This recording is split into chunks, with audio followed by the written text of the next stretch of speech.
Hello, everybody. It's the old bear from the old bear's den of Bigfoot, and as you can hear, probably there's some dogs on the hill running, I guess.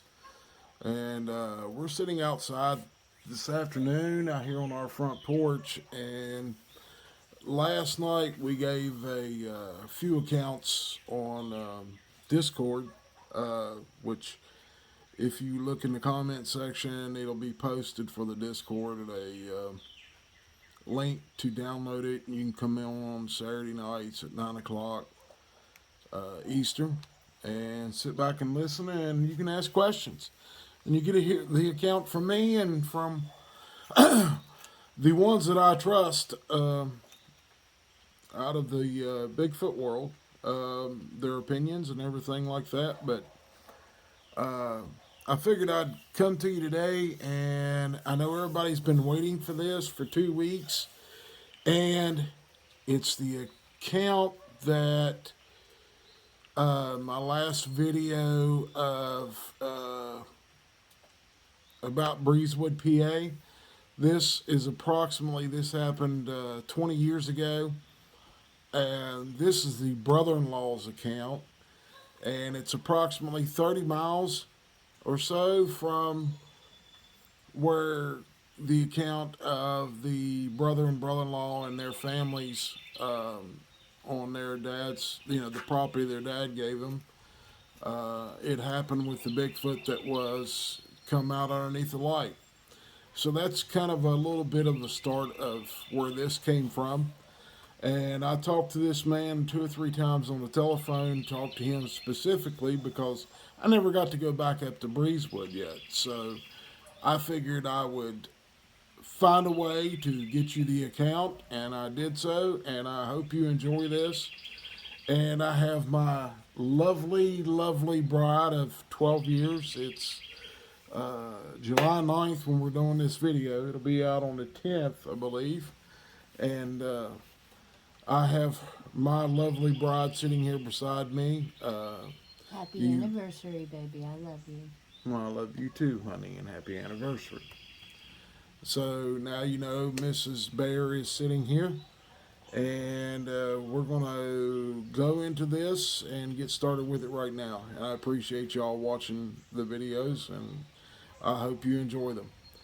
Anyway, what happened was approximately in 2003, when this man was 16 years old, him and his dad had some contact with a Bigfoot.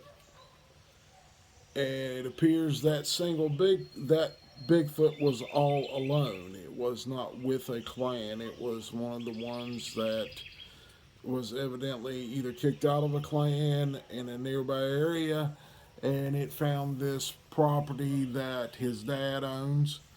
And how it came about for him to get the property, I'll give you the backstory on it. A gentleman that owned the property, his family, he was raised there, and his mom and dad passed away, and he was given the property. And when he was young, he really didn't get into hunting or anything of that nature, and it was costing him money.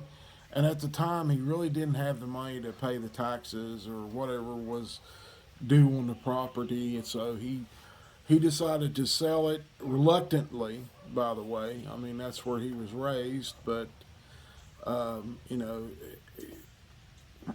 due to money constraints, he had to sell it. So, well, anyway, he knew this guy, this man's father, and um, he was talking to him one day, telling him about this piece of property. So his dad and the boy went up and looked the property over, and there was all kinds of game on it. Deer trails going everywhere. They seen squirrels, rabbits, grouse in the area, and it's a well marked piece of property as to where the boundaries are. So they decided. Well, the dad decided to buy the property, and he went home and told his wife what he'd found, and that he wanted to purchase it, and it was a pretty good price.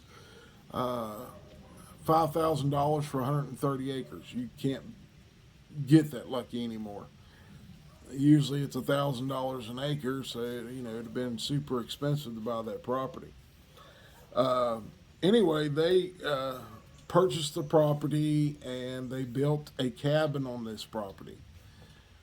Never had any trouble whatsoever the whole time that they went up there and hunted. The dad and his son went up there and they took his daughter sometimes, and she'd go up and wanted to shoot the 22 and stuff like that when she would hunt and things of that nature. And it was kind of like a dad son thing, and mainly.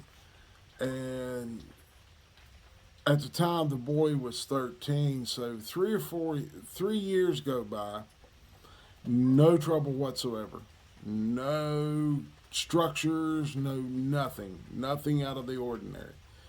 Had a wonderful time there with his father all the time. The mom and the sister would go up with him in the summertime, and they'd be up there making uh, improvements for the animals and for the game animals and stuff on the property. And they done a lot of work up there. They put a road into the top of the hill and a couple of paths that went out from there at different points on the hill, and done all these improvements. And after 3 years of hunting there, the boys getting ready to turn 16, and well, he wasn't a boy. He's a man. He's full grown. He's in his later 30s now, and what it was is they went up the night before the Pennsylvania season started, the first chance they got to deer hunt, him and his dad, and he talked his dad into letting him go to one specific hollow, and to overlook this hollow because there'd always been really nice bucks seen coming out of this hollow. Is like their bedroom. The bigger bucks stayed in there because it was more secluded, and it was dense enough that if a person went into the hollow, uh, they'd know you were there instantly because you'd be making a lot of noise in that holler. And so at that point, he gets up early, he eats his breakfast with his dad, and his dad tells him, "Look, I know where you're going. I know where you said you're going to be sitting. Don't be surprised if you don't see me or hear me come up above you or on the same level as you, to watch over you, because you're my son, and I love you, and I don't want I don't want you making a mistake or doing something of that nature, but I'm going to be there to watch over you." So the boy understands, he's 16, he knows it's his first time to go by himself because dad has always been with him. So he goes into the certain spot at a big rock. He's sitting there against the big rock, and he's looking down into this hollow before daylight, right at daylight, he said. And he sits there till like 10 o'clock in the morning. There has been no birds, no squirrels, no chipmunks. None of the small game has been moving. They have not seen a deer. He has not seen a deer for 4 hours roughly. and he'd heard his dad come in behind him shortly after daylight, and his dad was sitting up there. He knew his dad was behind him, and that dad would be there, if he did get a deer. So he's sitting there. He's being, the consummate hunter. He's being very safe. He's not done anything wrong. He's been quiet. He hasn't moved around a lot. He's done everything that his dad has taught him. And nothing comes along. No deer, no squirrels, no nothing. Didn't see anything. And that's very strange. So at about 10 o'clock in the morning, he said he got up and decided that he was going to uh, go to where his dad was at and then go back to the cabin with his father. So he got up, put all of his stuff in his backpack because he wears a backpack, and then put his backpack on, laid his rifle down before he put his backpack on in a safe place to where it wasn't pointed at him or where his dad might be, and it was pointed up in towards the head of the holler, and he was very careful about it. And he's very safe with firearms. So at this point, he gets the backpack on, he puts his orange vest on, he's got an orange toboggan on, he's dressed warmly. It was kind of cold that year, I guess, up there where he was hunting. And at this point, he bent over, and when he bent over, I guess he may have kicked his foot out, and a rock rolled down the hill. Not a big one, just a little small one, maybe the size of a baseball. But it rolled down the hill and made a lot of noise. And it smacked up against one of the trees down below him. And as soon as that happened, he's like, "Oh man, I made a big mistake." He's kicking himself, and when it hit the tree, he heard a growl of, and I'm gonna try to give you a sound effect in this. It was, "Ugh." So he heard that. So he jumps after grabbing his rifle. He turns around real quick and he's looking in the holler, and his dad's watching him. And he heard the rock roll over the hill, and he heard the smack, and he heard the growl. And the boy wasn't sure of what sound it was. He may have thought it was, at the time, that it was a snort or a deer blowing or something of that nature, because he wasn't real sure about it.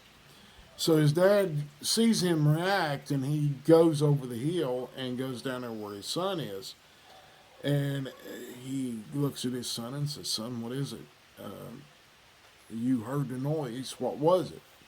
And he said, "Dad, I don't know." He said, "I'm not sure. I don't know if it was a buck grunting at me or if it was I'm not sure, Dad." So they stand there for approximately 30 minutes, he said, and they look around and don't see anything. So at this point, Dad says, "All right, whatever it was, it's not going to move. Let's just go back out of here quietly, and you can come back this afternoon."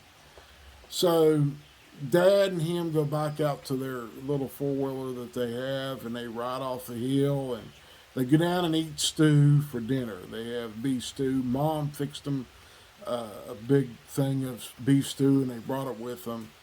And when they got to the cabin, they went in and sit down, and Dad heated the stew up and fed his son and made sure he was eating.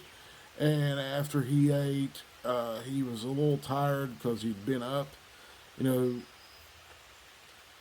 he worked all day the day before and then drove up there that evening. And he was still kind of tired from working all week. So he took a nap. But before he took his nap, he told his son, "If you want to take the four-wheeler, I know you can drive it. You're big enough now, and you're old enough to go by yourself.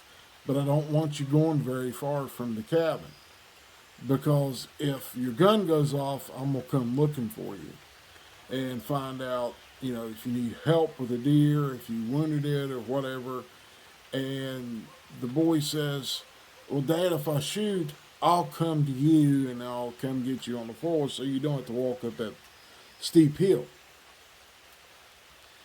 And the boy goes up behind the cabin, maybe 150 yards up the road, and parks the four-wheeler, gets off, has it stashed off to the side of the road, and he walks a little further up the road, and he's watching a trail that comes from the other side of the road to his side, and he's just sitting there being quiet, and he's there maybe an hour, and a young buck comes out, and he's excited.